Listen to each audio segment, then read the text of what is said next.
Hey gamers, Blindy here. It's February 2025 and the next game I completed from my backlog is Final Fantasy VII. And before I get any further, I will clarify that this is the remaster of the original PC port of the game. This is not one of the remakes released recently. So if you're looking for a review of Final Fantasy VII Remake or Rebirth, I'm sorry, you won't find it here. Now, I don't have a very thorough history with the Final Fantasy series.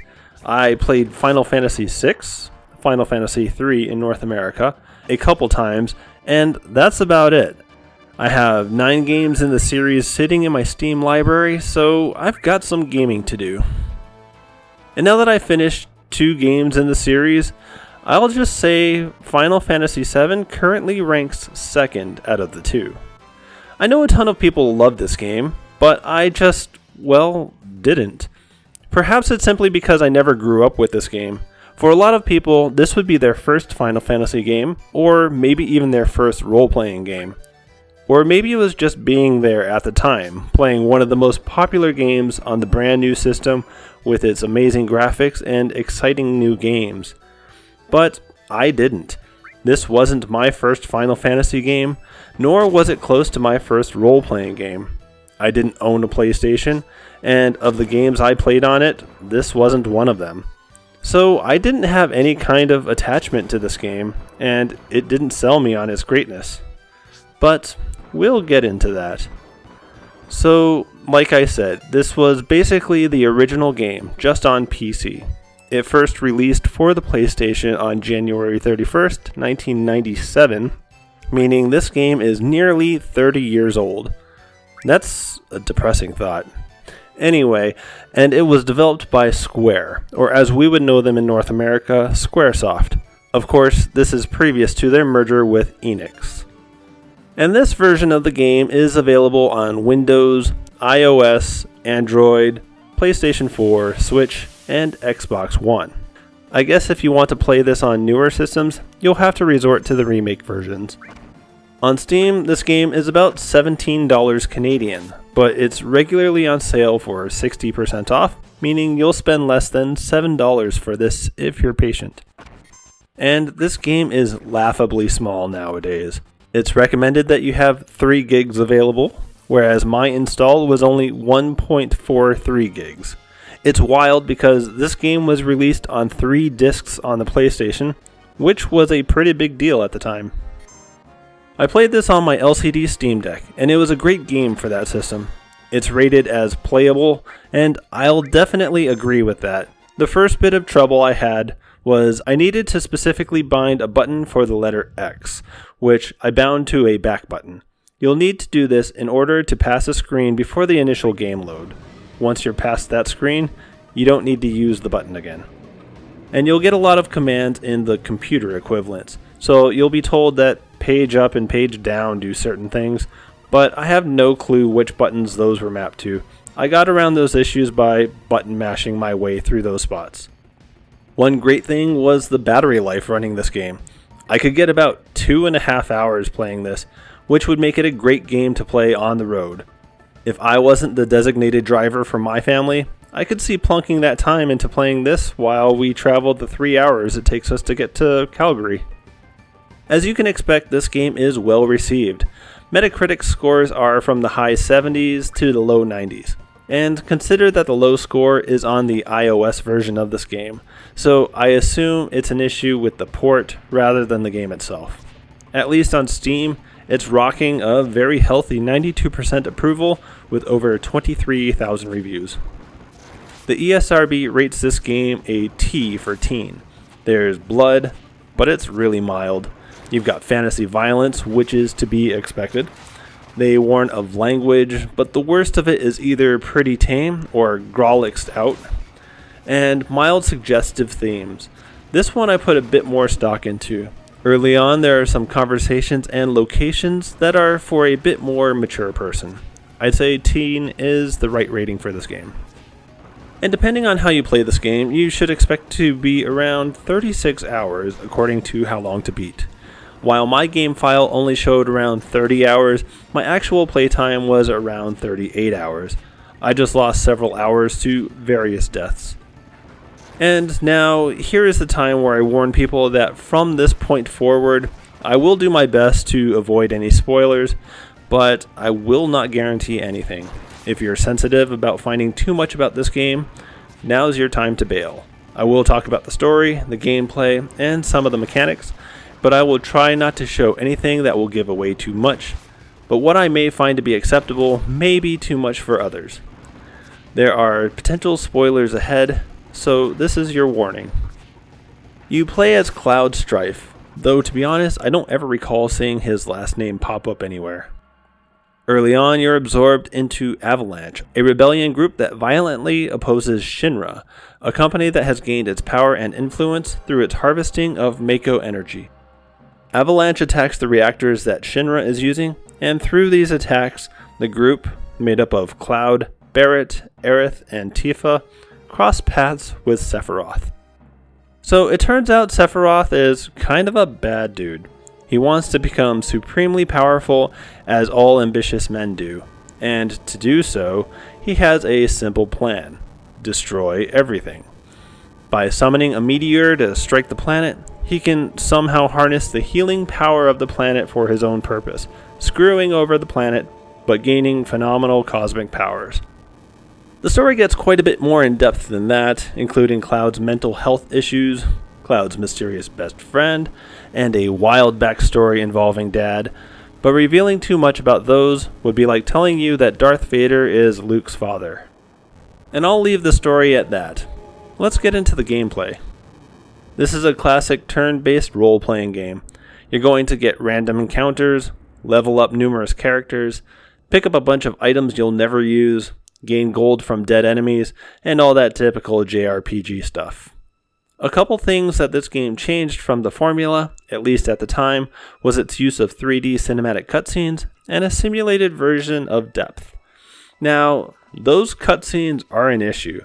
I remember when this game came out, the commercials for it showed off these amazingly detailed cutscenes and animations, and it turns out the gameplay never looked like that. Maybe I'm still a bit bitter about that because apparently I'm still holding on to that memory. And the depth thing is, well, it's interesting. Basically, as your character moves further away from the screen, you get smaller.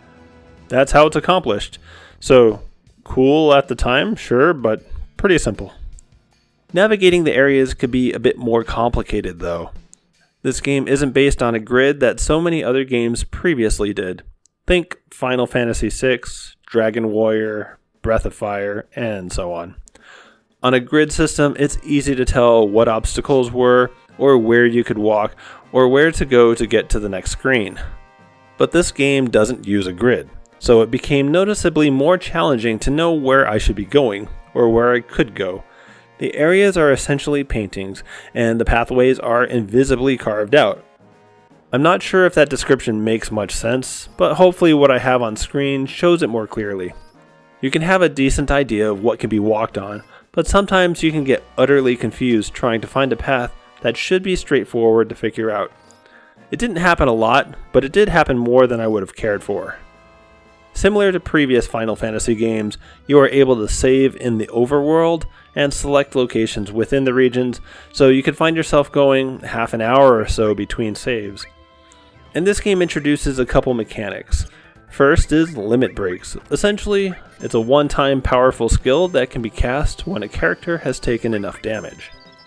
And the second is materia. Materia is a weird system.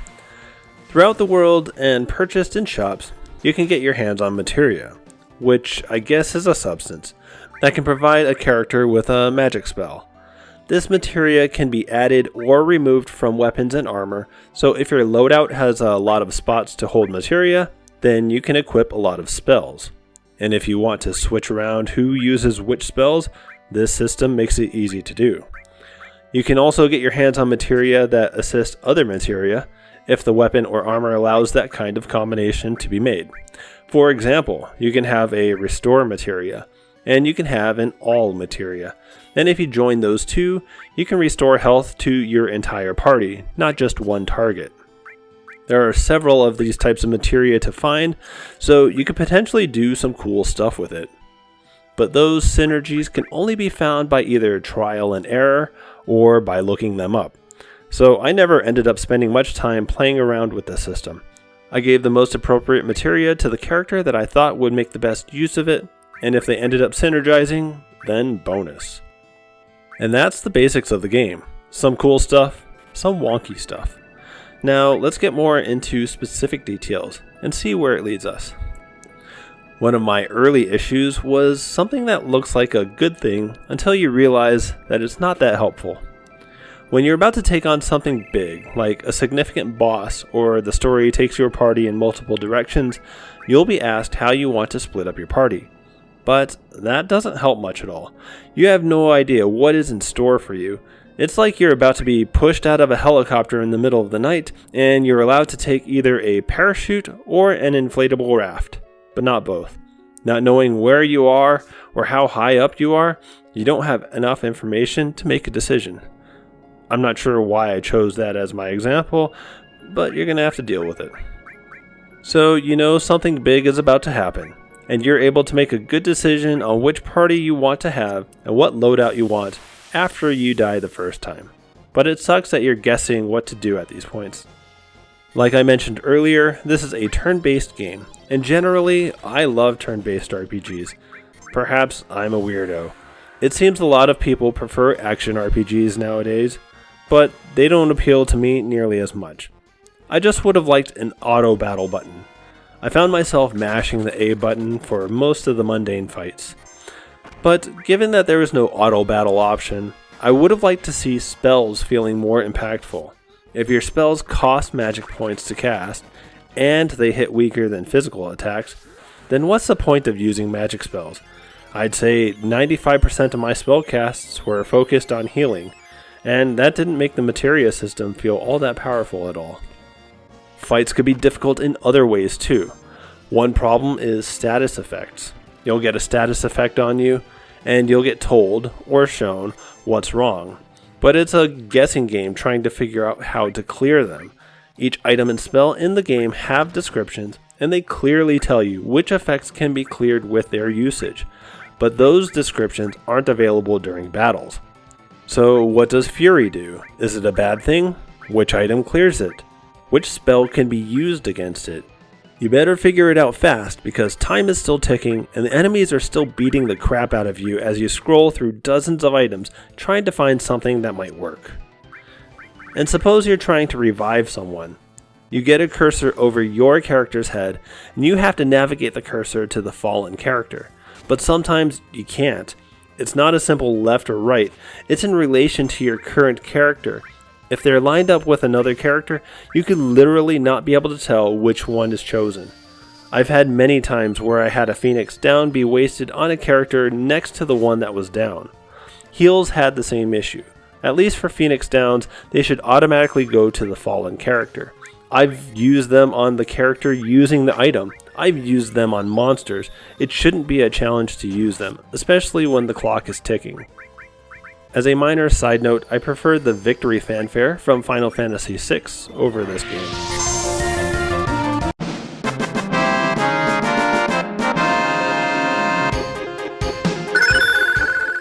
Navigation could be a bit confusing too.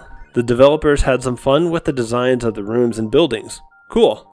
But for some reason, they chose to place up in a non-up direction. In essence, if the room was angled to a more isometric viewpoint, then up on the directional stick might have you walking to the top right, but everything else in the world is oriented to have the screen to be up. So it can really mess with you. I've walked in and out of rooms several times because I couldn't line myself up properly. And earlier I mentioned how the areas are designed like paintings, and you kind of have to experiment to find out what could be walked on. But there is a cool system that marks doors and other screen changing spots with red markers. I managed to have them on my screen for about an hour before they disappeared.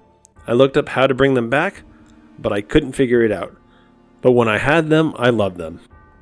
None of the locations were named in any screen, so I could only assume that there was a detailed map in the physical release, because I ended up having to look up where towns were located. It's not really significant, but my mind couldn't keep track of all the places, and only my mind. Now, a typical trope of RPGs of this era were the confusing dungeons, and this one is no exception. There are several areas that you have to backtrack several times to find your way. Not terrible, but meh. At the end of the game, in your fight against Sephiroth, just know that you're in for a long fight. When I succeeded, it took about 40 minutes. When I didn't succeed, well, that's about an hour gone, considering the last save point is before the boss, that's before Sephiroth. And while the fights can be long, his stupid supernova attack is straight up bonkers. This attack, an attack during a regular turn-based fight, is literally 2 minutes long. And it happens multiple times during the fight. It's a bathroom break in the middle of the fight. It's stupid that it's as long as it is, and even stupider that you can't skip it. Granted, it's a cool animation, but man, in the middle of this fight that's already over half an hour long, is that necessary? You know what? I'm just going to show you this attack. You'll understand what I'm talking about.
Now, it may sound like I'm complaining a lot, but let me say that nearly everything else is pretty good.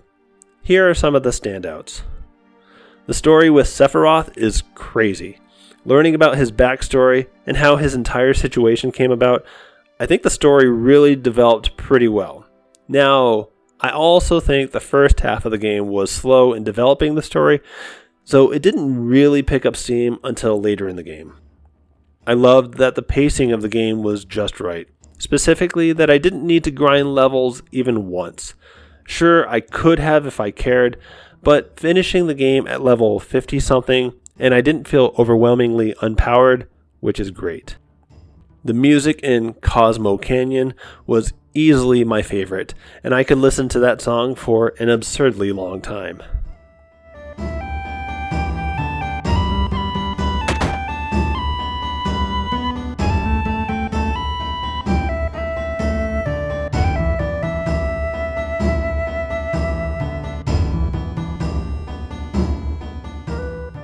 And I guess the characters were pretty cool, but I didn't feel any significant attachment to any of them. So I think that wraps up my overall thoughts on Final Fantasy VII. After all that, would I recommend this game? Realistically, sure, it's fine to recommend. It's so ubiquitous in gaming culture nowadays that it would be valuable to know about this game and give it some of your time. It's cheap and pretty easy to get a hold of, so there's little deterrent to picking it up. That said, there are many RPGs that do things better. Navigation is a bit rough at times, the battle system is frustrating, not having descriptions for items and spells will cost you in fights, but it's still a decent experience. If you like RPGs, you'll still enjoy it. It's not perfect, but it does enough right to make it pretty fun. Would I say it's replayable? A bit, maybe. Finding all the possible party members, trying to find hidden weapons and materia, leveling up to 99 are all fun side projects, but realistically, you're only replaying this game because you enjoy the experience.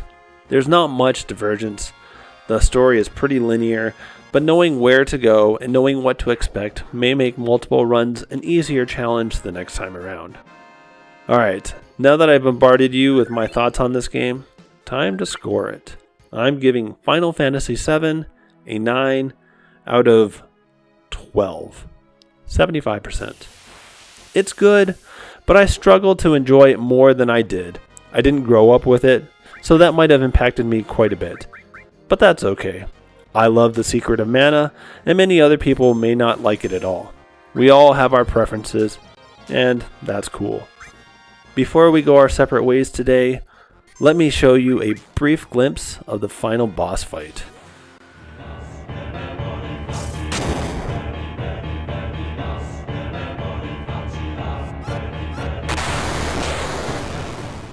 So I covered a lot, but I didn't cover everything. Let me know. Was I fair? Was I wrong? Leave those comments in the comment section. And this is the point where popular YouTubers show off their Patreon supporters. I don't have a Patreon page, but I do have a Discord channel. If you want to talk games with me, feel free to join me there. Thank you all for watching. Without you, I'm just a weirdo talking into a microphone. If you like this video, hit that like button. And if you loved this video, maybe consider subscribing. That would mean a whole lot. I'm trying to get to 100 subscribers, and your help would be amazing. Alright folks, I hope you enjoyed this video, and I hope you have a wonderful day. Take care.